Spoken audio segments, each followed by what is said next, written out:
Umar kata, sebelum Umar bin Wahab ini masuk kepada agama Islam, aku melihat khinzir lebih baik daripada Umar ni. Tetapi bila dia masuk Islam, sekarang aku lebih mencintai Umar berbanding anak-anak aku.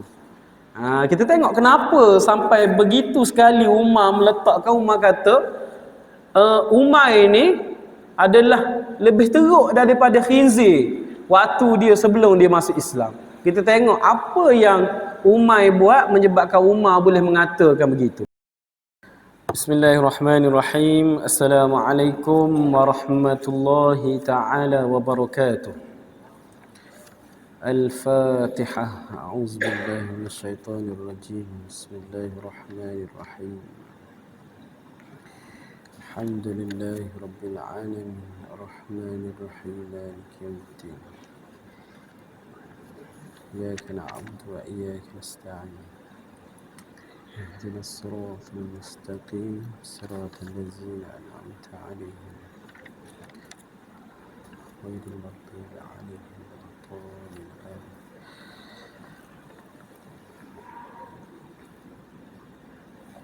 الحمد لله رب العالمين وبه نستعين ولا عدوان إلا على الظالمين. أشهد أن لا إله إلا الله وأشهد أن سيدنا محمدا عبده ورسوله. اللهم صل على سيدنا محمد. رضيت بالله ربا وبالإسلام دينا وبمحمد نبيا ورسولا. Kita semua redha Allah Subhanahu wa taala Tuhan kita, dan kita juga redha bahawa Islam itu adalah agama kita. Wa bi Muhammadin nabiyyan wa rasula. Dan kita semua redha Nabi Muhammad sallallahu alaihi wasallam merupakan rasul dan nabi kita. Tuan-tuan, hadirin hadirat, muslimin muslimat yang dirahmati oleh Allah Subhanahu wa taala. Yang pertamanya, banyakkan kita mengucapkan syukur dengan niat iktikaf. Berada di Masjid Tariq Ziyad ni, sama-sama kita berniat iktikaf. Mudah-mudahan sepanjang kita berada di rumah Allah ini, Allah memberikan kerahmatan, keberkatan, dan mudah-mudahan dalam banyak-banyak amal, mudah-mudahan amal pada malam ini Allah catat sebagai salah satu amalan yang Allah memberikan syurga pada kita, insya-Allah. Tuan-tuan, pada malam ini bukan giliran saya. Patut giliran Dr. Asmadi. Tapi Dr. Asmadi ni guru saya lah. Guru saya sepanjang saya di Kisah 7 tahun.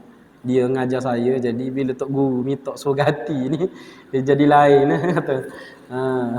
Pada malam ni bertugas dekat masjid, tapi tok guru minta ganti ni tak boleh, kena ganti. Insya-Allah tuan-tuan. Baru-baru ni insya-Allah kita sambung kitab kita Suwarun min Hayatus Sahabah. Kitab-kitab membicarakan berkenaan dengan para sahabat. Tidak semena-menanya bila kita menceritakan berkenaan dengan para sahabat, kita akan dapat tahu kehebatan Nabi Muhammad sallallahu alaihi wasallam yang dimuliakan para imam, seterusnya para tetamu Allah, muslim muslimat yang dirahmati oleh Allah Subhanahu wa taala. Hari ini kita masuk satu tajuk, iaitu tajuk sahabat Nabi yang kelima. Pertemuan kita yang kelima. Sahabat Nabi yang kelima hari ini kita nak cerita seorang sahabat bernama Umair bin Wahab. Ataupun kalau kita bahasa Melayu mudahnya, Umair bin Wahab. Umair bin Wahab. Kisah dia seakan-akan sama dengan kisah sahabat-sahabat sebelum ni. Dia juga antara penentang agama Islam. Sebelum dia masuk Islam, dia antara orang yang benci kepada Rasulullah sallallahu alaihi wasallam. Kita tengok kisah dia.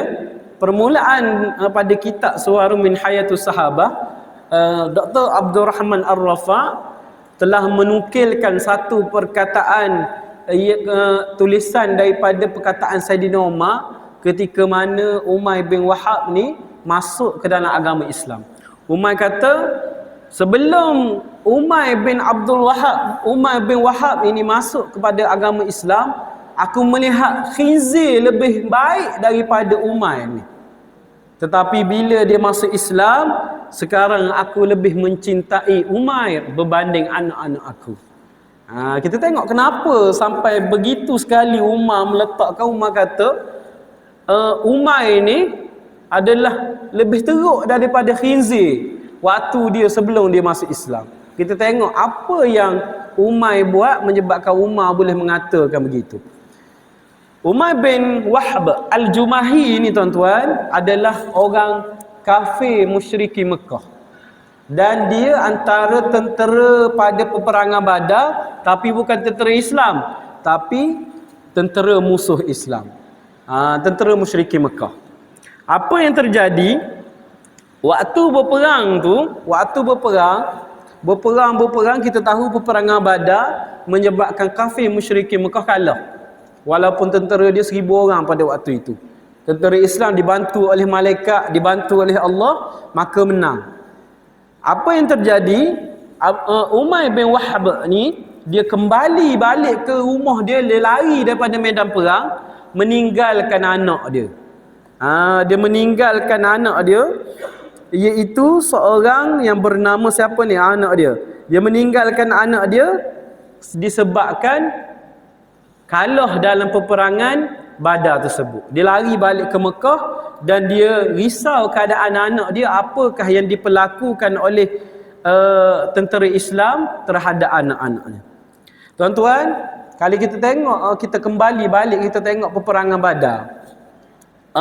Di pihak di Madinah, tentera Islam tengah menceritakan berkenaan dengan kemenangan. Cerita orang Islam ni, tengok sahabat ni boleh bunuh beberapa ramai orang. Tapi di balik tentera kafir musyriki Mekah, di Mekah, orang tengah menceritakan berkenaan dengan kesedihan. Orang tengah menceritakan tentang kekalahan. Jadi apa yang berlaku? Tak terlepas juga Umair ni dia menceritakan berkenaan dengan kesedihan. Anak dia ditinggalkan kat mana? Anak dia ditinggalkan di medan Badar. Dia lari balik ke Mekah. Dia pun berjumpalah. Bila dia balik ke Mekah, dia berjumpalah dengan seorang sahabat dia yang bernama Safwan bin Umayyah.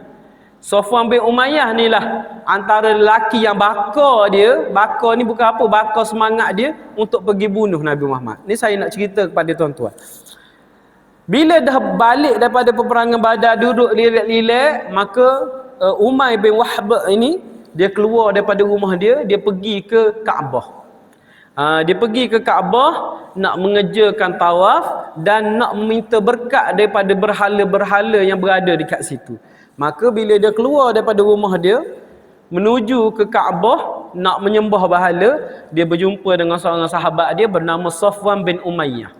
Safwan bin Umayyah ni pun duduk dekat dengan Kaabah tersebut, duduk dekat dengan berhala.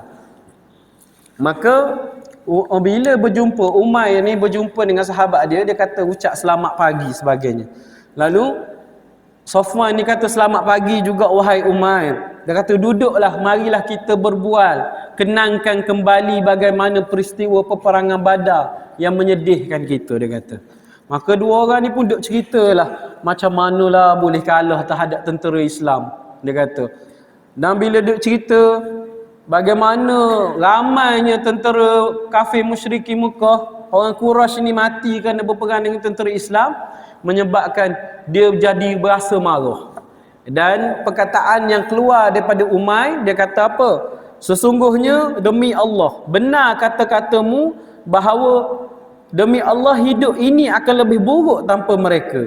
Maka Umair ni kata lagi, demi penguasa Kaabah, dia kata, kalaulah bukan kerana hutang yang aku ada, bukanlah kerana keluarga yang aku ada, nescaya aku akan pergi jumpa Nabi Muhammad, aku akan bunuh dia. Jadi Umair ni sebenarnya tuan-tuan, dia tak nak lari pada peperangan Badar, tapi dia balik rumah, dia lari sebab dia fikir keluarga dia dan fikir hutang dia. Dia ada hutang, dia tinggal dekat Mekah. Jadi kalau dia tak balik daripada peperangan Badar tu, dia risau siapa nak settle hutang dia dengan nak jaga anak dia, nak jaga bini dia, siapa. Jadi bila Safwan ni dia jumpa dengan sahabat dia, bila sahabat ni kata demi Allah, demi penguasa Kaabah, kalau bukanlah kerana keluarga aku dengan hutang yang aku ada dekat Mekah, nescaya pada peperangan Badar tu juga aku akan pergi serang Muhammad, aku akan bunuh dia. Maka bila Sofyan ni dengar perkataan yang keluar daripada mulut Umay ni, maka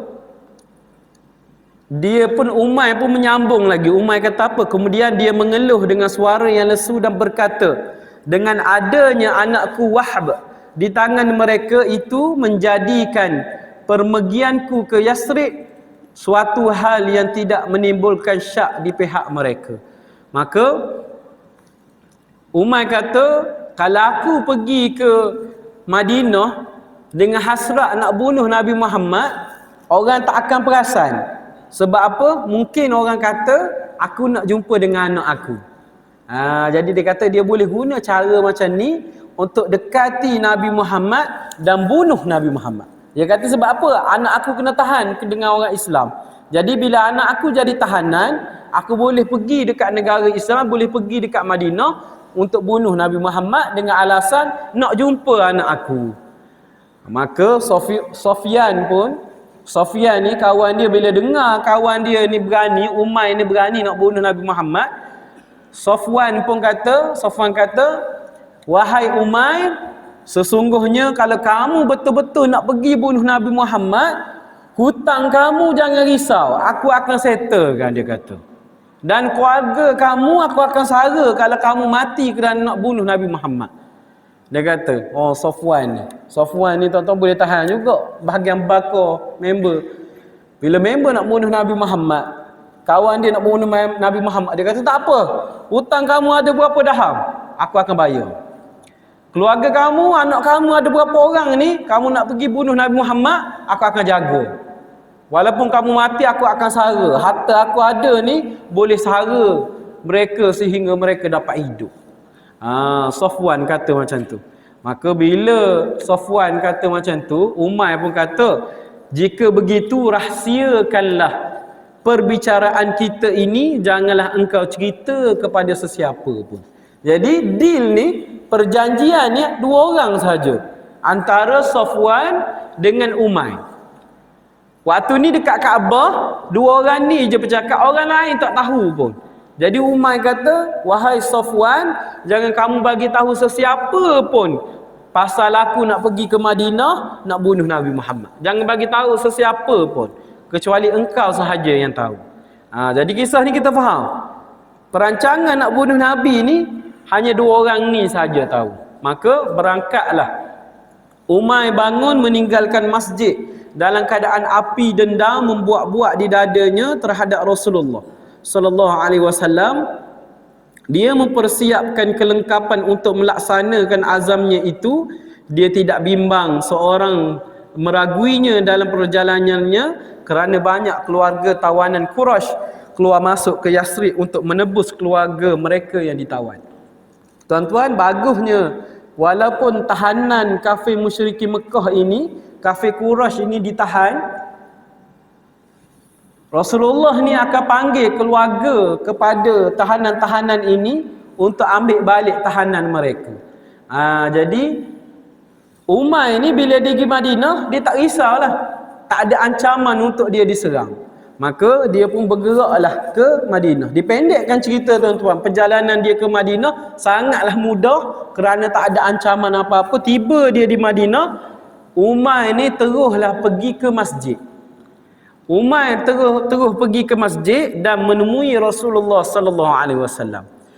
Tapi perkara yang pelik, ketika dia jumpa dengan Rasulullah, dia bawa pedang. Dia bawa pedang. Jadi bila dia masuk ke Madinah, dia pergi ke masjid dan dia nak jumpa dengan Rasulullah, orang pertama nampak siapa agak-agak tuan-tuan? Umar Al-Khattab nampak. Bila Umar Al-Khattab nampak ni tuan-tuan, orang yang naik kuda kaki seret tuan-tuan. Umar ni kalau tengok riwayat kisah fizikal Saidina Umar ni, kalau Saidina Umar ni naik kuda tuan-tuan, kaki dia seret atas padang pasir.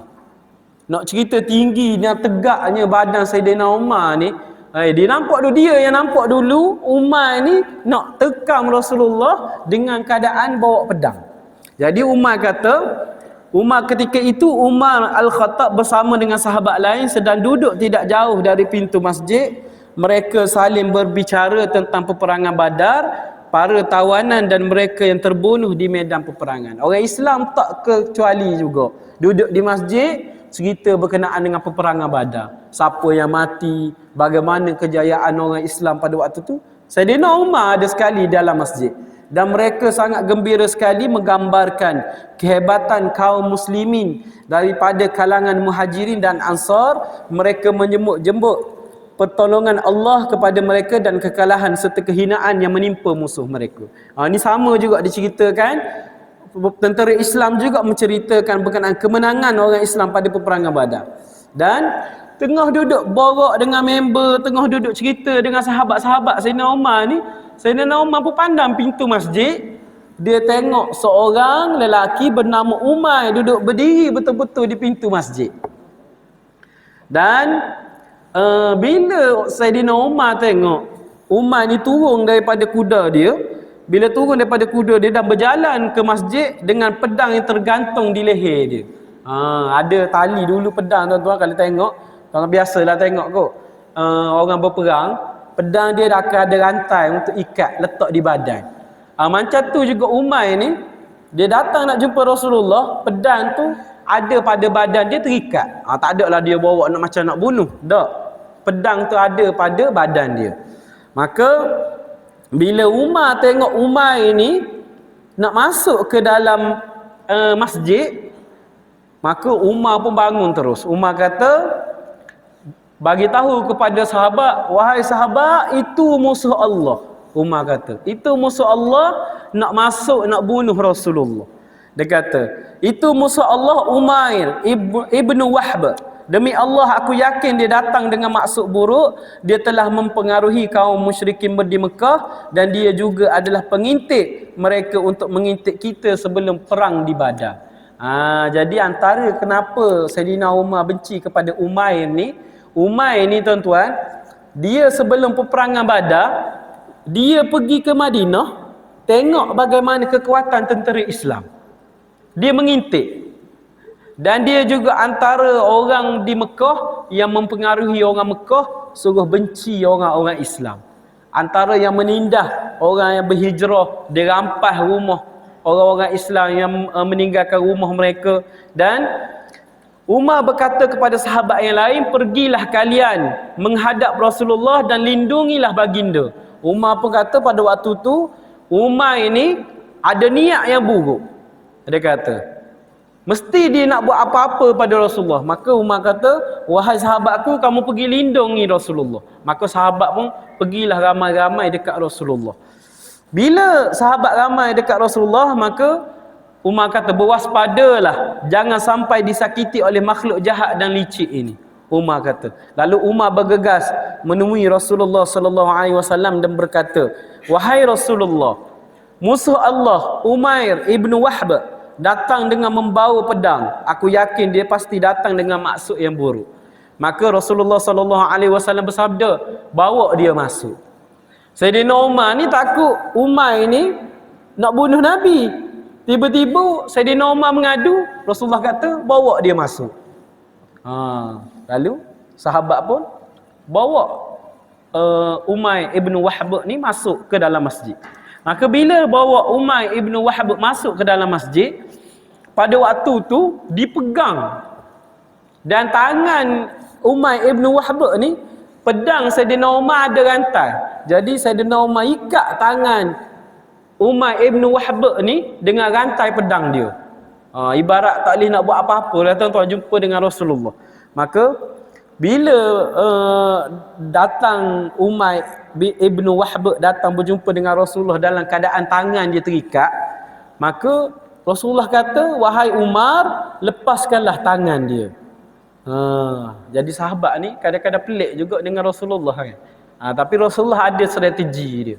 Jadi Rasulullah kata, lepaskanlah tangan Umar ini biar dia berjumpa dengan aku dalam keadaan yang senang. Maka Rasulullah kata, wahai Umar, lepaskan dia. Umar pun melepaskan ikatan. Kemudian Rasulullah sallallahu alaihi wasallam berkata, wahai sahabatku, berundur semua daripada Umair. Jangan duduk dekat dengan dia, berundur. Biar dia datang satu lawan satu dengan aku. Biar dia berjumpa satu lawan satu dengan aku. Maka Umar pun berundur. Lalu Rasulullah memandang Umair dan berkata, marilah wahai Umair, datang berjumpa dengan aku. Maka Umair mendekati Rasulullah sallallahu alaihi wasallam dan berkata, an'im sabahan. An'im sabahan ni tuan-tuan, pada zaman Arab jahiliyah, pada waktu belum datang kedatangan Islam, inilah salam mereka. An'im sabahan. Bukan sabah dah. An'im sabahan. Maksudnya dia bagi macam ibarat kata penyambut kepada orang-orang yang datang ataupun menggantikan assalamualaikum. Jadi bila Umair ni berkata an'im sabahan kepada Rasulullah, maka Rasulullah berkata, Allah telah memuliakan kami dengan ucapan selamat yang lebih baik daripada ucapan yang engkau ucapkan tadi. Lalu wahai Umair, Allah telah memerintahkan kami dengan satu ucapan dari syurga. Ucapan selamat dari syurga, iaitu dengan ucapan Assalamualaikum warahmatullahi wabarakatuh. Rupa-rupanya tuan-tuan. Assalamualaikum ni adalah Allah kurniakan kepada orang Islam, adalah kalimah datang dari syurga, yang mana Allah kurniakan kepada orang Islam untuk mengucapkan selamat kepada orang Islam yang lain.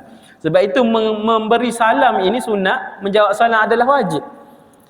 Jadi kita tengok pada waktu penuh kisah, pernah Saidina Umar nak memberi salam kepada Rasulullah sallallahu alaihi wasallam. Dia pernah menyorok di belakang pokok semata-mata nak melompat, nak bagi salam kepada Rasulullah. Tapi tak sempat, Rasulullah bagi salam ke dia dulu. Jadi bayangkan Saidina Umar ni banyak benda yang dia buat, sahabat lain sempat buat. Dengan ketegasan dia tu, dia akui bahawasanya ramai lagi sahabat mendahului dia dalam sudut ibadah.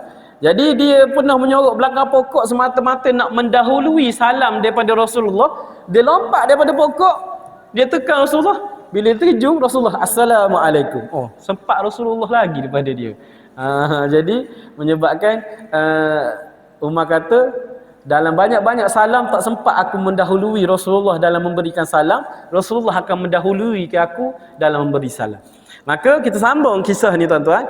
Maka Rasulullah kata, Allah muliakan kami dengan ucapan Assalamualaikum warahmatullahi ta'ala wabarakatuh. Itu adalah ucapan salam sejahtera ahli syurga. Umair kata, demi Allah, ucapan selamat engkau tidaklah begitu jauh dengan ucapan selamat kami. Ucapanmu itu baru ada mutakhir ni. Dia nak menang lagi tuan-tuan. Hati dia kerah lagi. Dia kata, Assalamualaikum ni baru je ada ni. Sedangkan an'im sabahan ni daripada nenek moyang kita lagi dia ucap benda yang baik ni. Sedangkan maksud dia pun tak jauh beza. Kenapa kamu nak memperkenalkan salam-salam baru ni, sedangkan salam yang lama pun dah cukup baik dah bagi kita. Dia sombong lagi pada waktu ini. Maka Rasulullah pun tanya kepada dia, wahai Umair, apakah tujuan kedatangan engkau wahai Umair? Jadi kita berbalik pada kisah yang saya cerita tadi. Dia borak dengan member dia. Hanya dia dengan kawan dia je tahu kenapa dia datang ke Madinah. Orang lain tak tahu. Jadi Rasulullah tanya, wahai Umair, kenapa kamu datang ke Madinah? Maka dijawab oleh Umair, aku datang untuk meminta agar engkau melepaskan seorang tawanan yang ada di tangan kalian. Berbuat baiklah kalian kepadaku untuknya. Maka kemudian Rasulullah bertanya, lalu bagaimana dengan pedang yang kamu bawa ni? Kalau kamu nak melepaskan anak kamu, datanglah cara baik, jangan bawa pedang. Jadi macam kita nak ajak mengeteh kawan-kawan kita tuan-tuan. Tak? Ni ramai orang pecing. Dia ajak mengeteh bawa pisau. Kata nak gimana ni kata? Mengeteh ni tak perlu bawa pisau. Ni nak bergaduh orang kata. Jadi ni sama juga Umair ni, bila dia nak datang nak bebaskan anak dia, tapi dia bawa pedang. Rasulullah tanya, wahai Umair, kamu nak bebaskan anak kamu tapi pedang kamu bawa ni untuk apa? Maka dijawab oleh Rasulullah sallallahu alaihi wasallam, dijawab oleh Umair. Umair kata, ia adalah pedang yang sangat teruk. Amat buruk pedang ni. adakah ia membantu kami dalam perang Badar? Dia tanya balik Rasulullah. Wahai Muhammad, takkan kamu takut dengan pedang aku bawa ni? Sedangkan kami kalah teruk dalam peperangan Badar. Kami ni kalah teruk, pedang ni tak berguna pun. Sedangkan pedang-pedang kamu yang kamu ada ni lebih hebat daripada pedang yang aku bawa. Dia tanya balik Nabi. Maka Rasulullah kata, jujurlah wahai Umair, apa tujuan kamu datang ke sini? Maka Umair kata, wahai Muhammad, itu tujuan aku, tak ada tujuan yang lain. Maka Rasulullah sallallahu alaihi wasallam pun berkata kepada Umair, bukankah engkau wahai Umair duduk bersama Safwan bin Umayyah berkaitan dengan Hijri Ismail, kalian membincangkan perihal korban Quraisy di Badar. Kemudian engkau berkata, kalaulah bukan kerana hutan dan keluargaku, pasti aku akan menyusul ke Madinah untuk membunuh Muhammad. Maka Safwan bin Umayyah sanggup menanggung semua hutangmu dan keluargamu agar engkau datang membunuhku. Tetapi Allah menghalangmu untuk melaksanakan niat jahatmu. Tuan-tuan, ni nak cerita wahyu yang diberikan oleh Allah Subhanahu Wa Taala kepada Safwan. Diberikan oleh Allah Subhanahu Wa Taala kepada Nabi Muhammad. Nabi Muhammad ni, walaupun dia tak ada waktu perbualan antara Safwan dengan Umair, dia boleh sebut satu-satu apa yang dibincangkan oleh sahabat dua orang ni. Jadi menyebabkan bila dia disebut oleh dua orang sahabat ni, Rasulullah sebut satu-satu. Wahai Umair, bukankah sebelum kamu datang ke sini, kamu sedang berbual-bual dengan sahabat kamu Safwan? Kamu berbual-bual dekat Kaabah. Kamu menceritakan berkenaan dengan peperangan Badar. Kamu menceritakan berkenaan dengan kekalahan di peperangan Badar. Maka kamu telah berjanji dengan Safwan untuk membunuh Muhammad, nak bunuh aku, dengan syarat Safwan ni dapat bayar hutang dan dapat bayar segala apa dia? Segala, dan dapat menyara keluarga Safwan ni. Dan dapat menyara keluarga dia. Jadi bila dia bagi tahu macam tu, bila Rasulullah bagi tahu macam tu, menyebabkan datang dalam hati Umair ni terkejut. Umair terkejut kenapa? Umair terkejut kerana dia bingung sekejap. Dia fikir, dalam ramai-ramai yang ada dekat situ, yang ada ni aku dengan Safwan je, tak ada orang lain dah.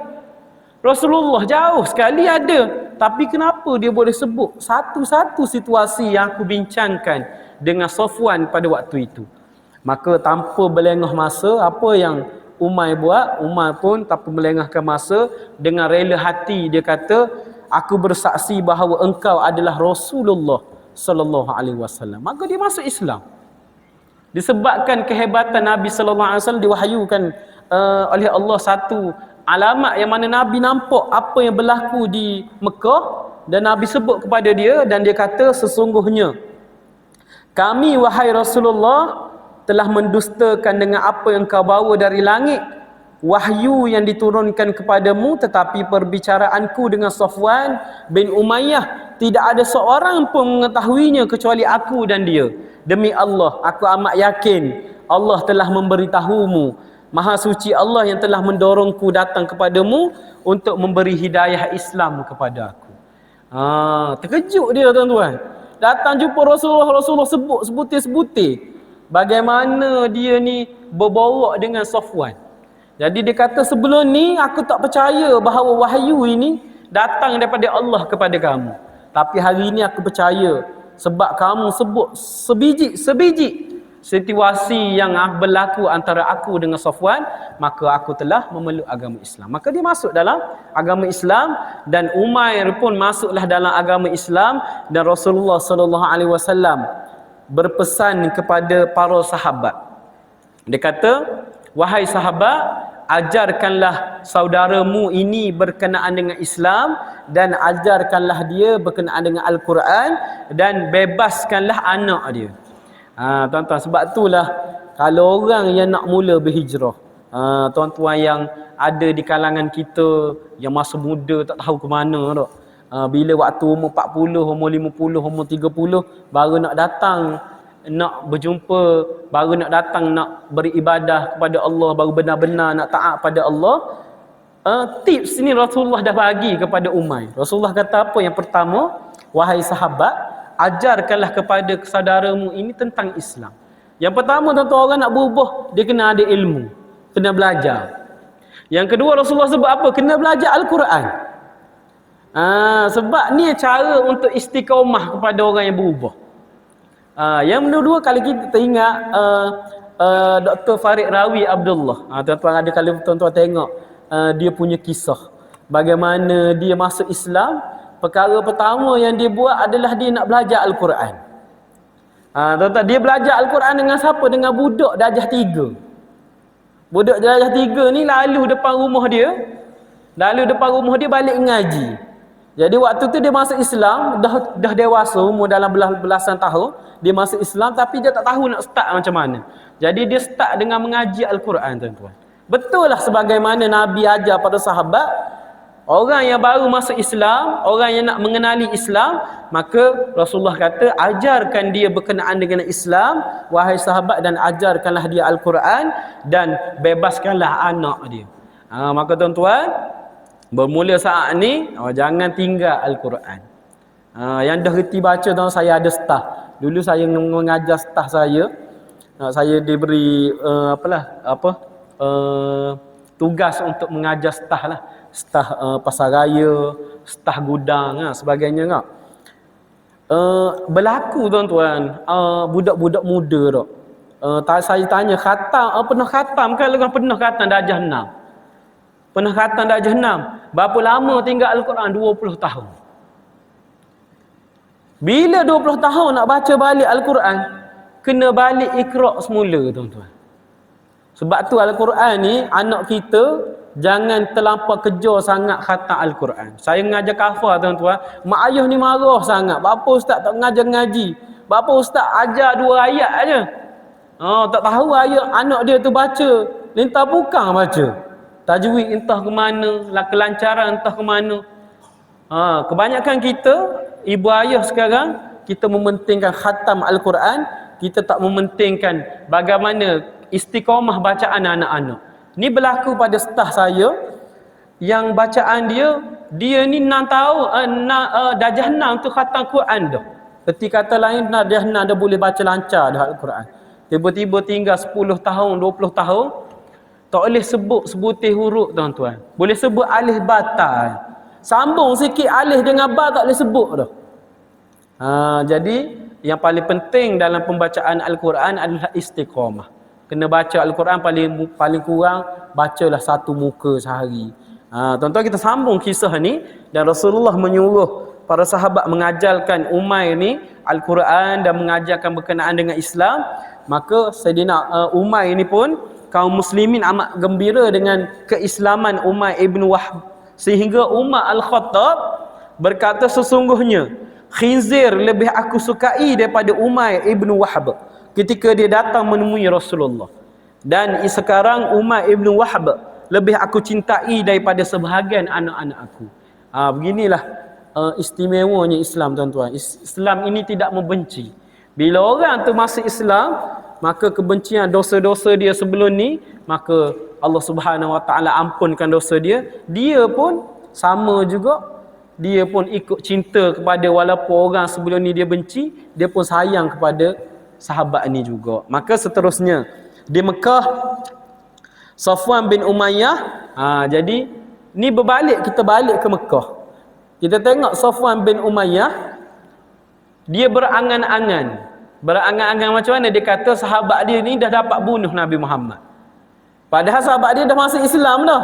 Dia ni duduk di Mekah, dia berangan-angan, dia kata, oi, sahabat aku ni lama duduk Madinah ni, mesti dia berjaya bunuh Nabi.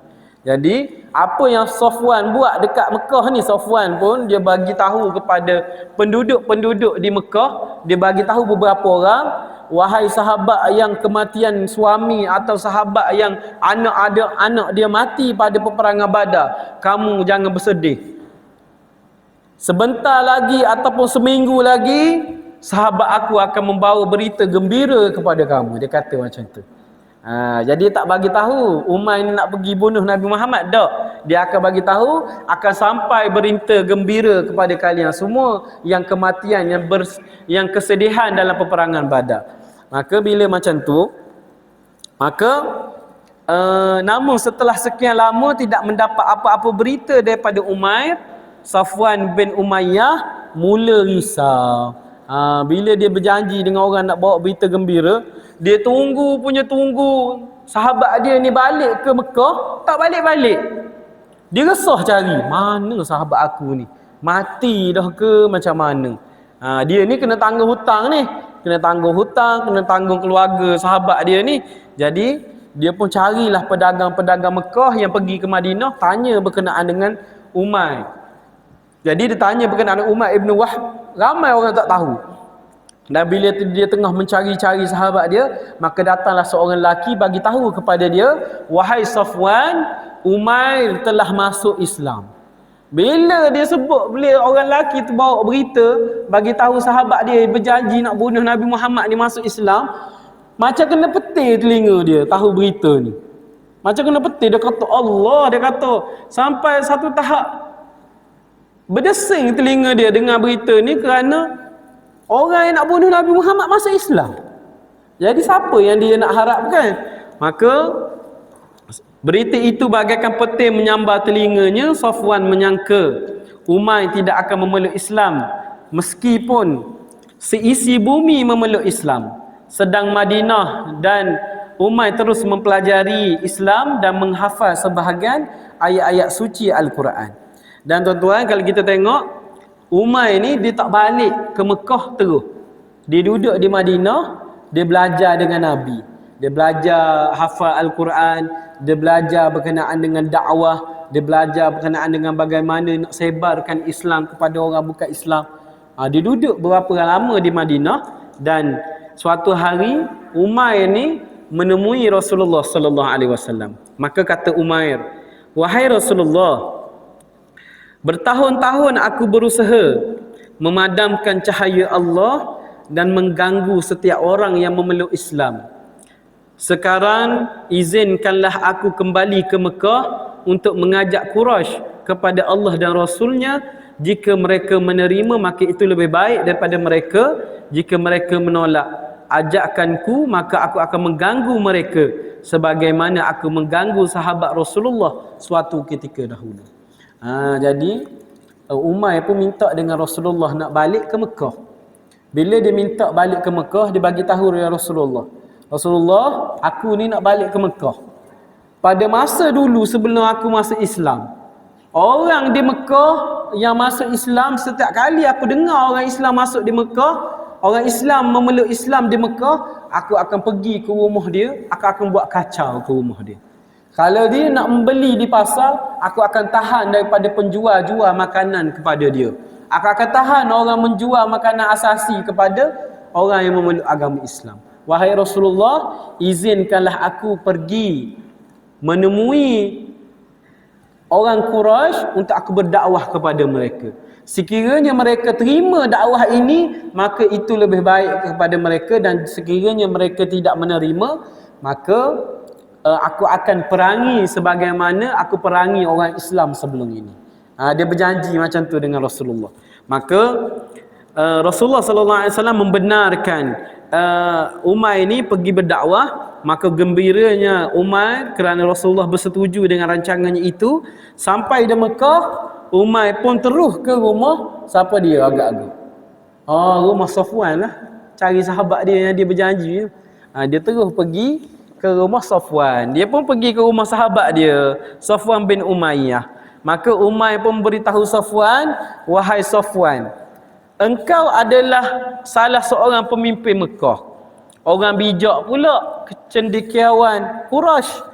Bagaimana pendapatmu tentang cara hidup kita yang sebelum ni, yang menyembah batu berhala dan kalian menyembelih binatang untuknya?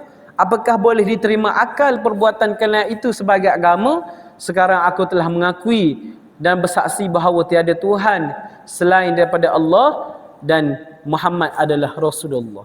Maka Umair ni pun daripada asal dia nak bunuh Nabi Muhammad, tuan-tuan, daripada asal tujuan dia, objektif dia pergi ke Madinah nak bunuh Nabi Muhammad. Last sekali dia balik ke Madinah, dia balik ke Mekah menyebarkan risalah yang disampaikan oleh Nabi Muhammad sallallahu alaihi wasallam. Tuan-tuan, banyak cerita yang dikongsikan oleh Dr. Abdul Rahman Ar-Rafa, dikumpulkan para sahabat yang nama mungkin tuan-tuan tak pernah dengar kisah, betul tak? Seorang sahabat ni, tetapi dia adalah seorang sahabat yang berguna pada sejarah Islam. Dan ketika kita dengar banyak cerita yang kita baca, memang sahabat yang ni memang banyak lawan Rasulullah dulu. Pada akhirnya itulah baru dia memeluk agama Islam dan menyebarkan agama Islam. Sebab itulah tuan-tuan, mudah-mudahan menjadi pengajaran kepada kita semua yang masih hidup ini. Pengajaran kita apa dia? Umur kita ni tak tahu kita mati bila. Umur kita tak tahu kita mati bila.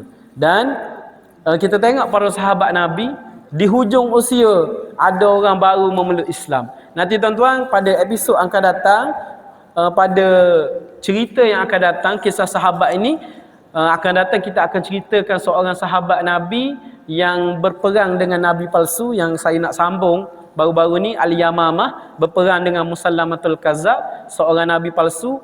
Yang sahabat inilah yang terjun ke medan perang, yang menembusi tembok, masuk dalam tembok Nabi palsu tersebut dan berjaya membunuh Nabi palsu yang mengaku Nabi palsu tu di dalam tembok tersebut.